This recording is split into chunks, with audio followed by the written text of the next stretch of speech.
오늘 함께 하실 하나님 말씀은 호세아서 14장 4절에서부터 8절까지의 말씀입니다. 호세아서 14장 4절에서부터 8절까지의 말씀입니다. 제가 봉독하겠습니다. 내가 그들의 반역을 고치고 기쁘게 그들을 사랑하리니 나의 진노가 그에게서 떠났음이니라. 내가 이스라엘에게 이슬과 같으리니 그가 백합과 같이 피겠고 레바논 백향목 같이 뿌리가 바뀔 것이라. 그의 가지는 퍼지며 그의 아름다움은 감람나무와 같고 그의 향기는 레바논 백향목 같으리니 그 그늘 아래에 거주하는 자가 돌아올지라. 그들은 곡식같이 풍성할 것이며 포도나무같이 꽃이 필 것이며 그 향기는 레바논의 포도주 같이 되리라. 에브라임의 말이 내가 다시 우상과 무슨 상관이 있으리요 할지라. 내가 그를 돌아보아 대답하기를 나는 푸른 잣나무 같으리니 내가 나로 말미암아 열매를 얻으리라 하리라. 아멘. 호세아서 14장 마지막 장입니다.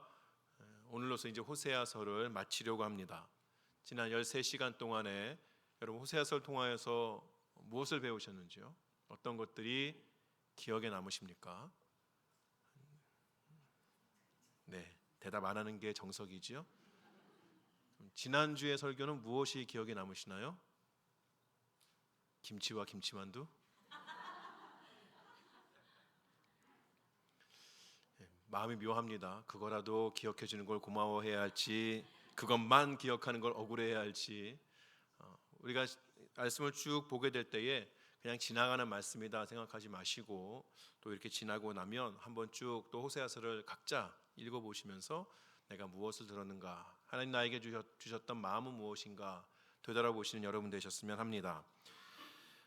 우리가 호세아서를 쭉 보면서 하나님께서 계속해서 간절하게 호소하시는 것이죠. 죄악을 버리고 하나님께로 돌아오라 그렇게 이야기하는데도 이스라엘은 돌아올지 모릅니다. 자신의 가지고 있는 마음 가운데 가지고 있는 것 그것만 바라보고 하나님을 바라보지 않고 사는 것이죠. 결국에는 하나님께서 이스라엘 백성들에게 말씀하셨던 그 일이 벌어지고 맙니다. 하나님 앞에 돌아오지 아니하면 어떻게 되겠다, 어떠한 형벌이 주어지겠다, 그것이 실제로 역사적인 사건으로 그들에게 주어진 것이죠. 주전 722년 BC 722년에 아수르, 우리가 이제 일반 그 역사에선 아시리아죠. 그 나라에 의하여서 북이스라엘이 멸망을 당하게 됩니다.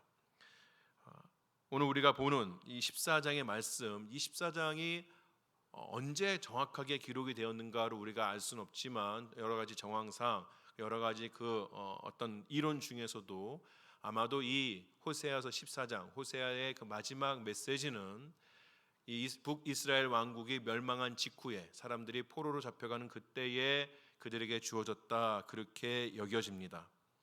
나라가 멸망을 당했다라는 것은 그 나라가 황폐해졌고 가진 모든 것들을 다 빼앗겼다는 의미가 되는 것이죠.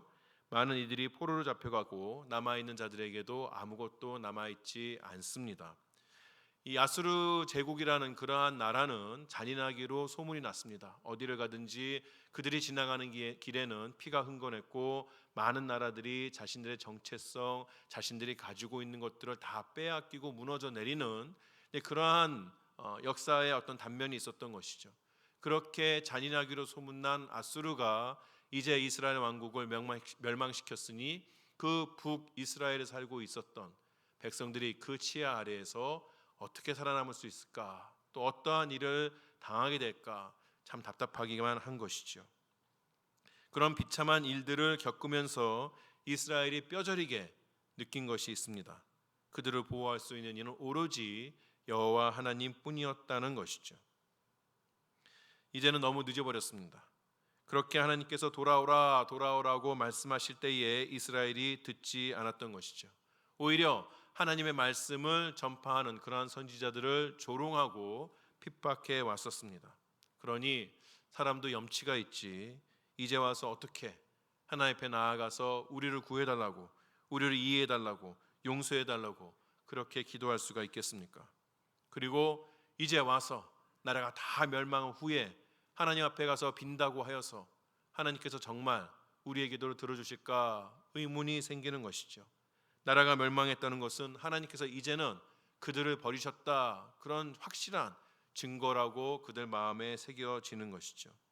이런 환경 가운데 살고 있는, 나라로 잃어버리고 그들을 지켜줄 것만 같았던 우상 많은 나라들, 심지어는 여호와 하나님께서도 그들을 지켜주지 못할 때에 그들의 마음 가운데 희망이라는 것이 남아 있을까?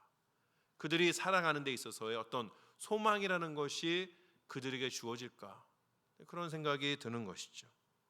그런데 선지자 호세아는 그렇게 절망 가운데 있던 그들에게 외칩니다. 이스라엘아, 내 하나님 여호와께로 돌아오라. 여러분, 돌아온다는 그 음성이 들린다는 것은 아직까지도 소망이 있는 것입니다. 그 음성을 듣고 좀처럼 돌아오지 않는, 하나님 앞에 마음을 열지 못하는 우리가 야속하게 느껴지고 어리석게 느껴지긴 하지만, 또 때로는 정말 이런 나, 돌아오라 돌아오라 말씀하셔도 돌아가지 않았던 나, 그러한 나를 하나님께서 여전히 사랑하여 주실까, 받아주실까, 이런 생각이 들기도 하지만, 그러나 돌아오라는 그 하나님의 음성이 우리 귀에 들린다는 것은 우리에게 여전히 소망이 있다는 이야기입니다. 이스라엘에게 아직 소망이 있습니다. 하나님의 사랑을 받은 이스라엘의 마지막이 그들의 나라가 멸망을 하고 포로로 잡혀가는 것에서 끝나는 것은 아니라는 것이에요. 물론 지금 이스라엘이 처한 상황은 매우 어렵습니다. 어디에서도 하나님께서 그들을 돌보시고 그들에게 복을 주신다, 그들의 안위를 지키신다, 이러한 것들을 눈으로는 찾아보기가 참 어려운 그러한 상황입니다. 그러나 다시 말씀드리지만, 돌아오라는 하나님의 음성이 들린다는 것은 하나님께서 여전히 그들과 함께 하시며 그들을 돌보고 계신다는 강력한 증거라는 것이에요. 돌아오라는 하나님의 권고는 하나님께서 그들을 고치시기로 작정하셨다는 의미입니다. 더 이상 하나님께서 그들을 징벌하시지 않는다는 것이에요. 이미 충분한 징벌을 당하고 있는 그들에게 더한 징벌을 준다고 하여서 그들이 돌아오게 된다, 그들이 마음을 고쳐먹는다, 그러한 일은 일어나지 않는 것이죠. 다 힘이 빠져서 쓰러지는 자에게 막 뭐라고 야단쳐 봐야 아무것도 이루어지지 않습니다. 하나님께서는 그렇기 때문에 그들을 더 많이 징계하기보다는 그들을 고치시기로 작정하신다는 것이에요.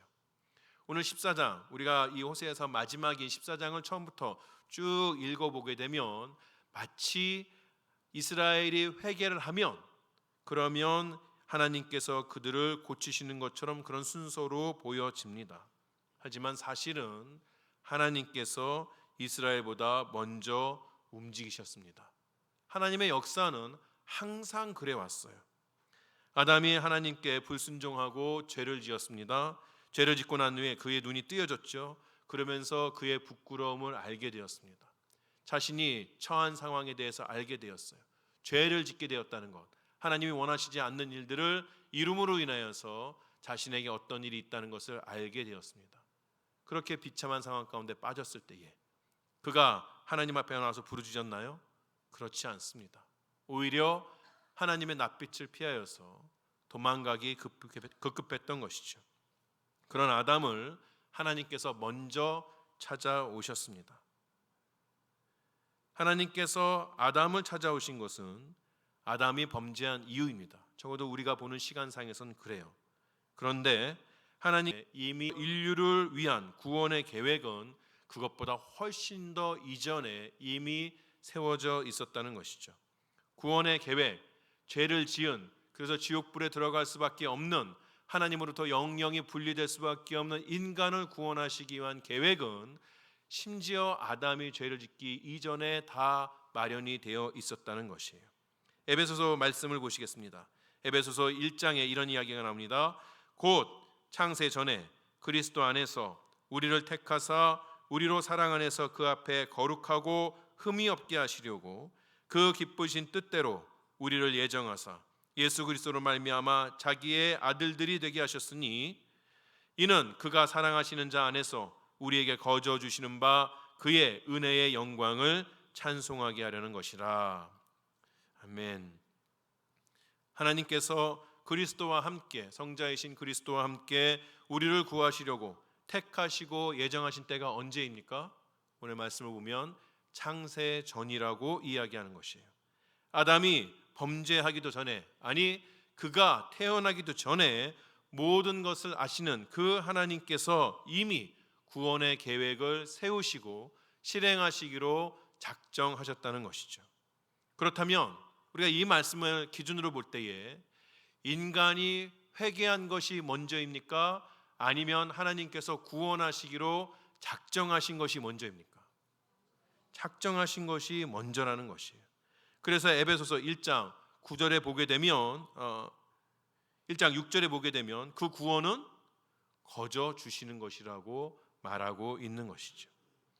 우리가 생각하기에, 아니 성경을 우리가 간단하게 얼핏 보게 되면 구원이라는 것은 인과관계처럼 그렇게 여겨집니다.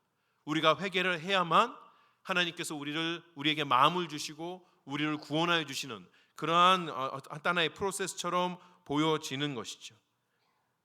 그러나 그렇지 않다는 것이에요. 사실 하나님께서 우리를 찾아오시지 않는다면, 우리의 이름을 불러주시지 않는다면 우리는 하나님의 존재에 대해서 알 수도 없을 뿐만 아니라 하나님의 존재에 대해서 알 수도 없으니 하나님 앞에 나와서 회개한다는 것도 불가능한 것이죠. 하나님께서 먼저 찾아오셨습니다. 하나님의 사랑이 무엇보다, 이 세상에 있는 그 무엇보다도 먼저였던 것이에요. 그 때문에 우리가 구원을 받게 되었다는 것입니다. 하나님 앞에, 하나님에게 있어서 이 일이 쉬운 일이었을까요? 자신을 찾지도 않는 죄인을, 그리고 고쳐봐야 별로 쓸모도 없을 것 같은 그러한 존재들을 먼저 찾아오셔서 그들을 구원하신다는 것이 하나님에게 쉬운 일이었을까요? 하나님은 사랑이시니까, 하나님은 용서하시기를 즐겨하시는 분이니까 그 정도는 하실 수 있습니다. 그 정도까지는 하나님이 그렇게 하시니 하나님이지 않겠습니까? 라고 말한다면 너무 염치 없는 일이지 않을까요? 이런 이스라엘 역사 이런 거 보지 않고 그냥 우리만 보아도 구해주시고 용서하셔도 또 똑같은 죄를 짓고 또 하나님을 떠날 궁리만 하는 우리들, 그래도 하나님 사랑이신데 끝까지 나를 사랑하셔야 되지 않겠습니까? 그렇게 말한다면 너무 염치 없는 일이지 않겠습니까? 우리는 그렇게 하나님의 사랑에 대해서 당연하게 생각하면 안 됩니다. 하나님께서는 한 영혼 한 영혼을 구하시기 위해서 스스로 수치를 담당하셨다는 것이에요. 저도 말씀드리지만 이 당시 구약시대에 있어서 전쟁이라는 것은 신들의 전쟁이었던 것이죠. 아수르가 말씀드린 것처럼 주전 722년에 북이스라엘 왕국을 먼저 멸망시켰습니다. 그리고 몇 년이 지나고 나서 남유다의 히스기야라는 왕이 다스릴 때에 그때에 북쪽만 아니라 남쪽도 차지하기 위해서 쳐들어옵니다. 많은 군사를 데리고 와서 파죽지세로 다 그 유다 땅을 유린하고 예루살렘을 포위했습니다. 그럴 때에 아수르의 장군 중에 한 명인 랍사게라는 사람이 나와서 이스라엘 주민에게 뭐라고 말했는지 아십니까? 우리 앞에 스크린에 있는 것처럼 열왕기하 18장에 이렇게 이야기합니다. 민족의 신들 중에 어느 한 신이 그의 땅을 아수르 왕의 손에서 건진 자가 있느냐? 하맛과 아르밧의 신들이 어디 있으며 스발와임과 헤나와 아와의 신들이 어디 있느냐? 그들이 사마리아를 내 손에서 건졌느냐? 민족의 모든 신들 중에 누가 그의 땅을 내 손에서 건졌기에 여호와께서 예루살렘을 내 손에서 건지겠느냐 하셨느니라. 랍사게라는 자가 하나님을 비웃고 있는 것이에요. 그가 이야기하죠. 우리 군대가, 아수르의 군대가 각자 신들을 가지고 있었던 그 수많은 나라와 민족들을 다 물리치고 멸망시키고 여기까지 온 것이다. 그들이 자랑했던, 그들을 지켜준다고 했던 그 수많은 신들이 지금 다 어디 있느냐? 그들이 정말 그 민족들을 구해냈다면 여전히 남아있어야 될 건 아니냐? 다 무너져 버렸다는 것이에요. 그리고 심지어는 너희가 말하는 그 여호와 하나님, 동일한 여호와 하나님을 모신다고 했던 그 북이스라엘, 심지어 그 북이스라엘은 여호와 하나님만 데려다 놓은 것이 아니라 그 주위에 있었던 좋다는 신들은 다 가져다 놓고 이들이 우리를 구해줄 것이다 라고 이야기했지만, 그러나 지금 북이스라엘이 어디 있느냐? 너희 눈에 보기에도 확실하게 멸망당하지 않았느냐? 너희가 부르는 여호와 하나님이 너희를 지켜줄 줄 아느냐? 그렇게 여호와 하나님을 비웃고 있는 것이에요. 남유다 땅에 있는 사람들아, 너희의 왕 히스기야가 우리가 여호와 하나님만 붙잡으면 우리를 구해줄 거다라고 이야기했지만, 너희의 동족 북이스라엘이 지금 너희의 친거다, 여호와 하나님 너희 구하지 않을 거다, 아무 힘도 없다, 그렇게 이야기하고 있는 것이에요. 북이스라엘 왕국이 멸망한 것은 하나님의 손이 짧아서, 그가 능력이 부족해서 그들이 멸망당한 것이 아닙니다. 오늘 우리 14장 1절에 나오는 것처럼 그들은 불의했기 때문에 하나님의 손을 잡지 않았기 때문에 넘어진 것이에요. 하나님이 능력이 부족해서가 아니라, 하나님이 보호하여 주시지 않아서가 아니라, 그들이 하나님의 보호를 물리치고 스스로 설 수 있다고 교만한 마음을 가졌기 때문에 넘어진 것인데, 억울하게도 지금 하나님의 이름이 더럽혀지고 있다는 것이에요. 하나님의 말 더럽게도 듣지 않은, 수많은 선지자 다 보내고 아무리 이야기해도 더러워지지 않은 그 이스라엘, 하나님께서 그 이스라엘의 하나님이 되어주신 것 때문에 수치를 당하고 있다는 것이에요. 예수님도 마찬가지셨죠.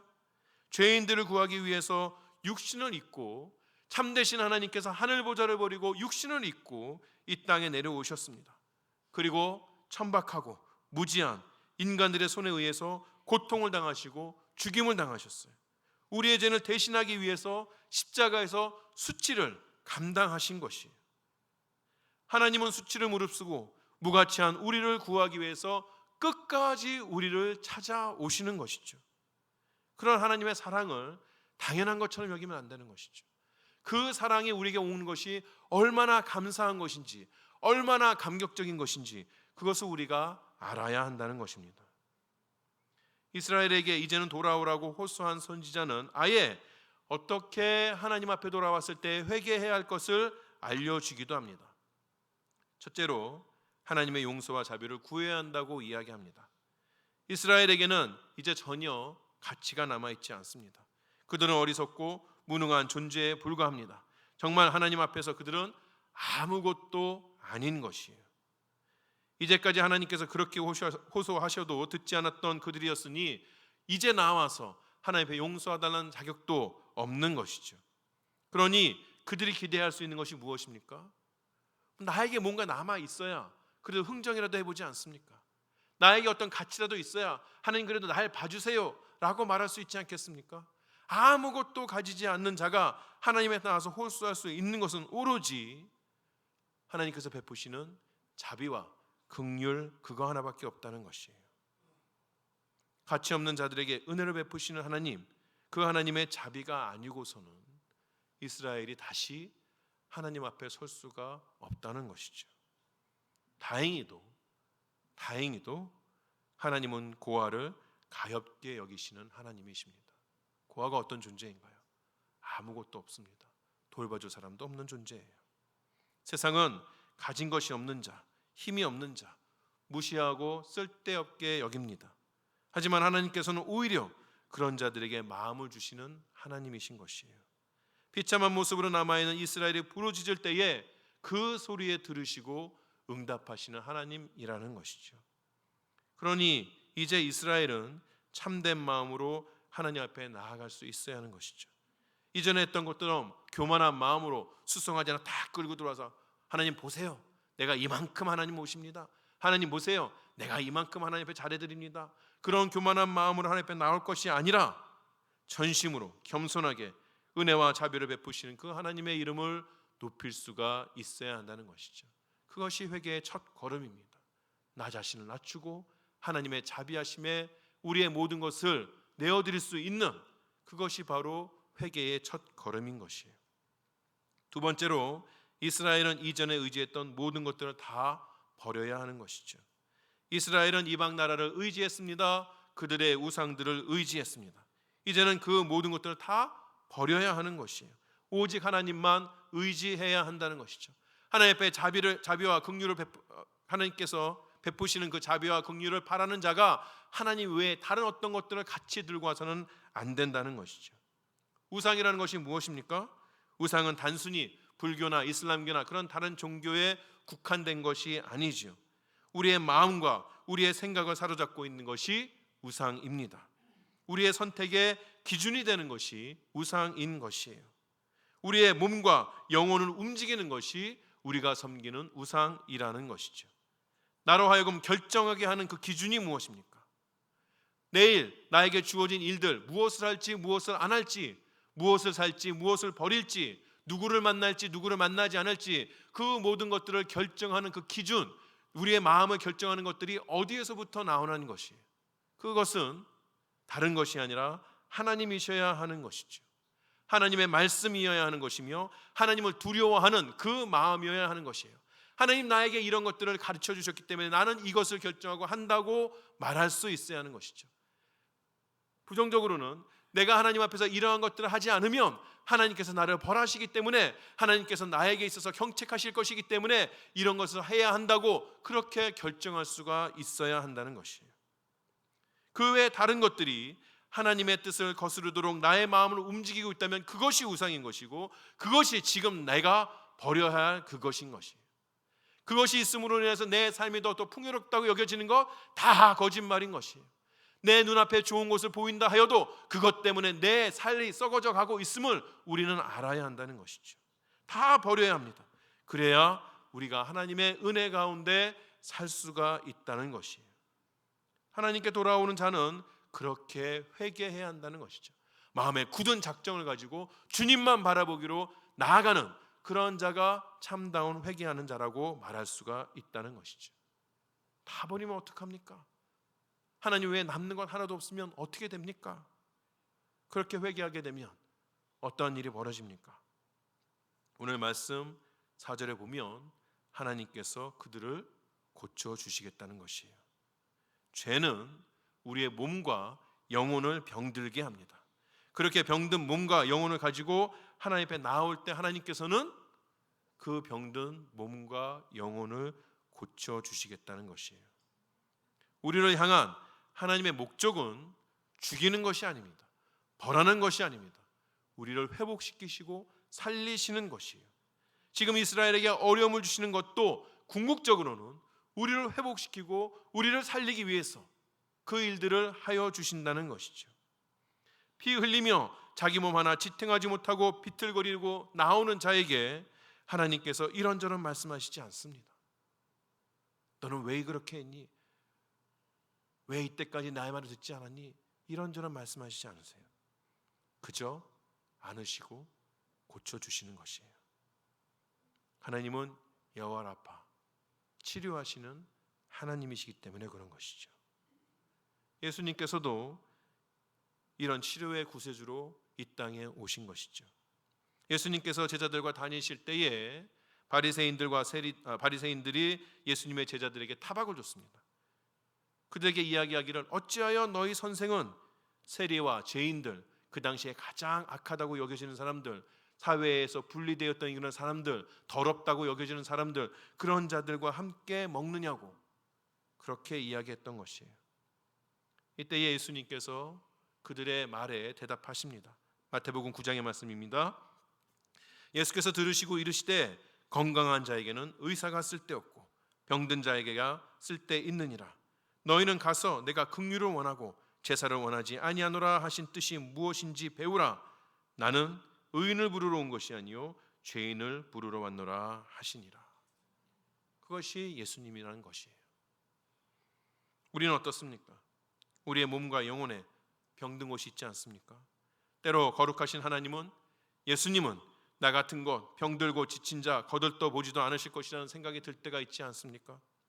나라는 존재는 하나님에게 너무도 보잘것이 없어서 하나님 나 같은 것 돌보지 않을 것이라고, 내 기도는 들어주지 않을 것이라고 그런 생각이 들 때가 있지 않습니까? 그러나 사실이 아닌 것이죠. 예수님은 바로 그런 자들을 위해서 오신 것입니다. 튼튼하고 잘 달려가고 가만 내버려둬도 다 잘하고 이런 자 하나님께서 좋아하십니다. 좋아하시죠. 그러나 그렇지 못한 병들고 힘없어서 비틀거리는 그러한 자들 하나님께서 안아주신다는 것이죠. 사실 우리가 다 그런 자입니다. 겉으로는 아무 문제 없는 것처럼 생각하고 난 잘 살고 있어요, 남한테 아쉬운 소리 하고 싶지 않아 하고 내 인생 내 힘으로 다 이루어져 나가는 것처럼 보이지만 사실 우리 영혼에, 우리 육신에 병든 부분이 있다는 것이죠. 우리 모두가 다 치료하신 하나님, 우리를 치료하시기 위해서 이 땅에 오셨던 그 예수님 받아들일 이유가 충분하다는 것이죠. 그렇게 주님 앞에 나아올 때에, 그 치료하신 하나님을 바라보며 나아갈 때에 하나님은 누구도 버리지 않으십니다. 치료하시는 하나님은 돌아오는 자를 기쁘게 사랑하여 주십니다. 어떻게 사랑하신다고요? 어떻게 사랑하신다고요? 기쁘게. 여러분, 어떤 사람이 올 때에 저 사람 분명히 맞아줘야 해요. 항상 기쁘게 맞으십니까? 여러분들이 어떤 사업체를 열고 장사를 하신다. 고객이 왕이죠? 근데 그 왕 같은 고객들이 다 기쁘게 받아들일 수 있습니까? 때로는 진상 같은 사람도 있죠. 돈을 벌기 위해서 억지로 받는 사람도 있죠. 하나님께서 우리를 어떻게 받으실까? 저 인간 그냥 포기하고 안 왔으면 좋겠는데 또 온다. 내가 그래도 약속해 준 게 있어서, 아브라함의 하나님이요, 이삭의 하나님이요, 야곱의 하나님이요, 약속해 준 게 있어서 내가 그 약속 안 지켜줄 수가 없으니까 그냥 억지로, 내가 오늘 용서해 줬는데 내일 또 저 인간 죄 짓고 또 똑같이 올 건데 그거 생각하면 안 받아주고 싶은데 억지로 그렇게 받으신 하나님이십니까? 아니라는 것이에요. 기쁘게 받아주시는 하나님이라는 것이죠. 우리가 돌아오는 것을 세상 무엇보다도 귀하게 여기시고 기쁘게 맞아주시는 하나님이십니다. 우리는 세상 어디 가도 그런 환영을 받을 수가 없어요. 우리 한 사람 한 사람이 다 그렇게 하나님 앞에 귀한 존재라는 것입니다. 이제 그들에게서 하나님의 진노는 떠났습니다. 하나님께서는 이제 이스라엘을 사랑으로 대하여 주신다는 것이에요. 앞에서 말씀드린 것처럼 이 사랑은 하나님으로부터 오는 일방적인 사랑입니다. 회개하기 이전부터 우리에게 정해져 있는 그러한 사랑입니다. 하나님의 이스라엘의 사랑은 더 이상 그들의 죄에 의해서 제한되지 않습니다. 로마서 8장 마지막에 이야기하는 것처럼 그리스도 안에 있는 우리들, 그래서 하나님께서 우리에게, 그리스도께서 우리에게 주신 그 사랑은 심지어 우리의 죄마저도 끊어내지 못한다는 것이에요. 하나님께서 앞으로 주의 백성들에게 주시는 사랑은 무조건적이고 무제한적이라는 것이에요. 그 사랑을 우리가 잊고 매 순간을 살아나간다는 것이죠. 우리 옆에 분들에게 한 번 더 말씀하실까요? 당신은 하나님의 기쁨입니다. 여러분의 마음에 얼마나 감동이 되시는지 모르겠으나 그것이 사실이라는 것이에요. 여러분의 마음에 얼마만큼 그것이 뼈저리게 느껴지는지 모르지만 그러나 하나님께서는 여러분을 기쁘게 맞아 주신다는 것이죠.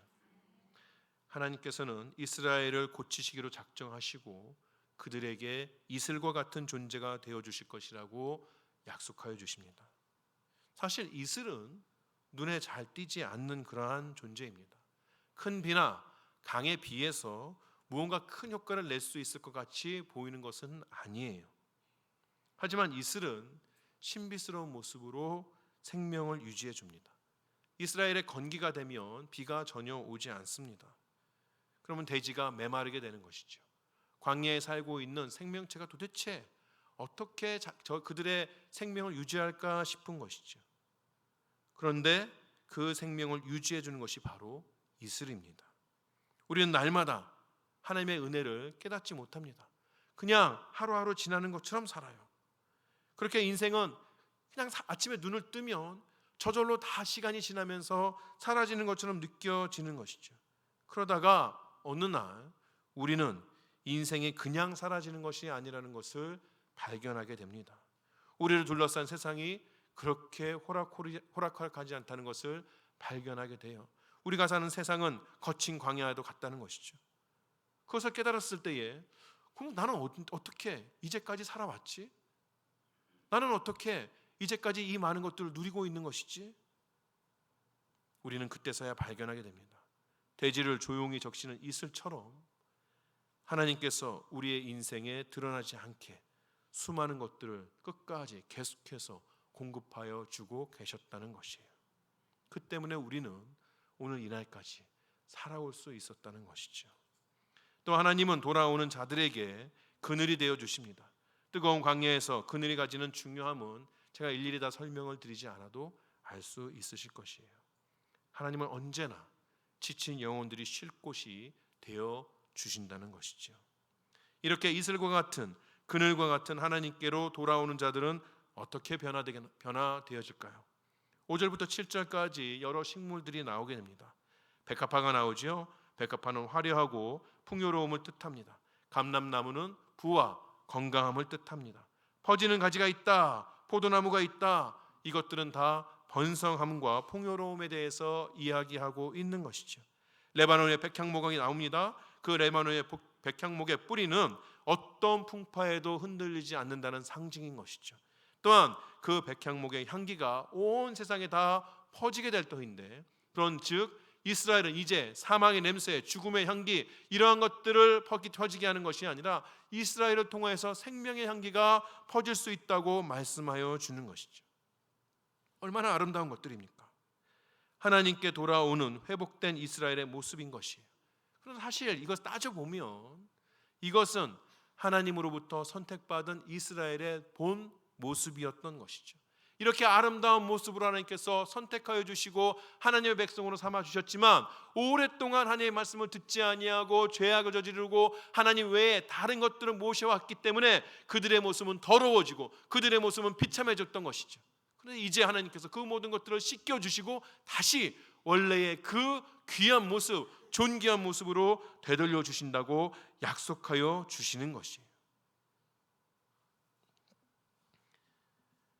세상에 이리 처이고 저리 치이고 오늘 사는 우리, 사는 것 자체가 버거워하는 우리, 무엇이 진리인지도 모르고 세파에 휩쓸리는 연약하고 무지한 우리이지만 하나님 그런 우리를 붙잡으셔서 씻어주시고 닦아주시고 우리의 본 모습, 하나님의 백성, 하나님의 귀한 자녀라는 그 아름다움을 회복시켜 주시겠다는 것이죠.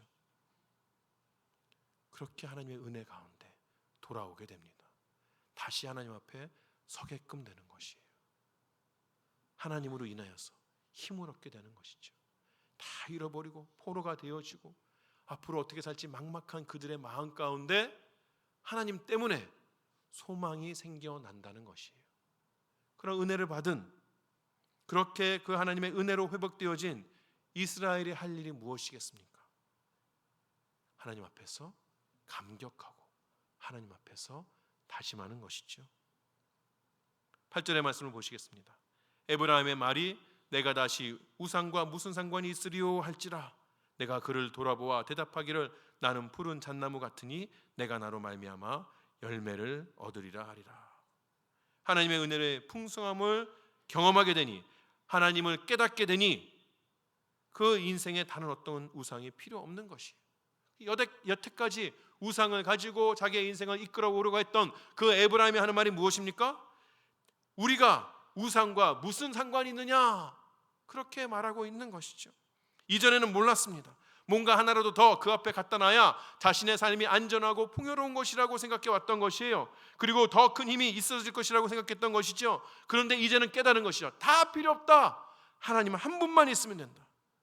그분이 우리의 인생의 모든 것들을 다 책임져 주시고 우리의 모든 것들을 회복시켜 주실 뿐만 아니라 우리를 안위하실 것이다. 그것을 알게 된 것이죠. 우리의 인생의 위대함은, 우리 인생에 가지고 있는 힘은 우리 자신의 승리에 있는 것이 아니라 하나님 손에 달려있다는 것을 비로소 알게 된 것이에요. 그리고 그들은 깨달은 하나님 앞에서 그렇게 자신의 목소리를 높여서 외치게 되는 것이죠. 우리에게는 더 이상 우상이 필요 없습니다.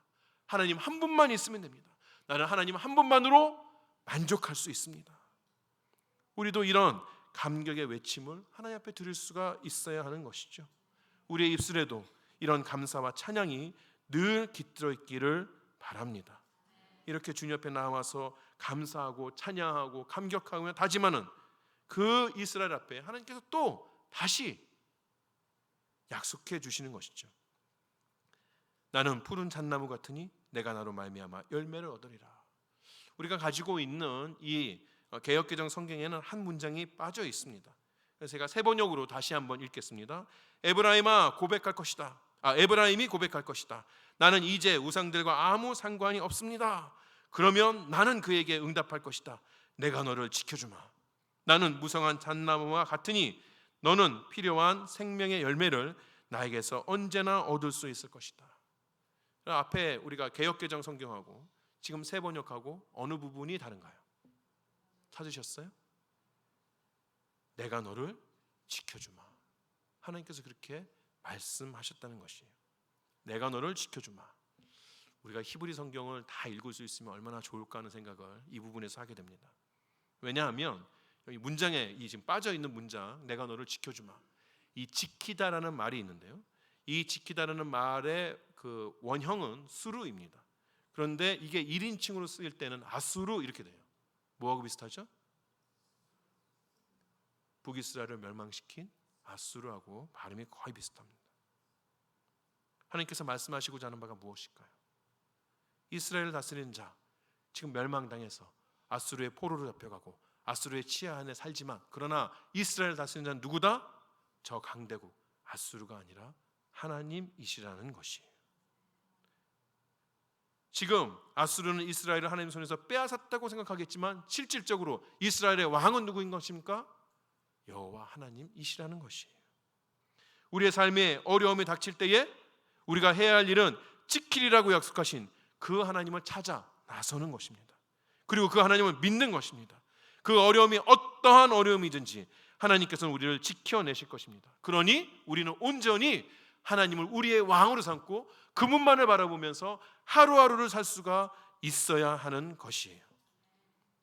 이 모든 말씀을 마치는 선지자가 다시 한번 호소합니다. 호세아서의 마지막 구절이죠. 9절 말씀입니다. 누가 지혜가 있어 이런 일을 깨달으며 누가 총명이 있으여 이런 일을 알겠느냐. 여호와의 도는 정직하니 의인은 그 길로 다니거니와 그러나 죄인은 그 길에 걸려 넘어지리라. 오늘까지 14주 동안 우리가 호세아서의 외침을 들었습니다. 그 가운데 거듭거듭 서려 있는 하나님의 지극하신 사랑과 은혜와 긍휼에 대해서 알게끔 된 것이죠. 여러분에게 그 사랑과 은혜와 긍휼을 아는 그러한 지혜가 있기를 주의 이름으로 축원합니다.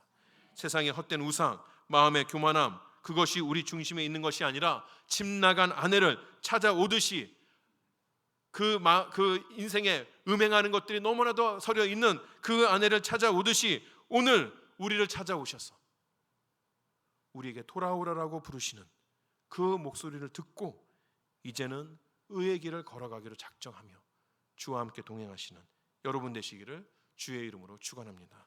기도하시겠습니다.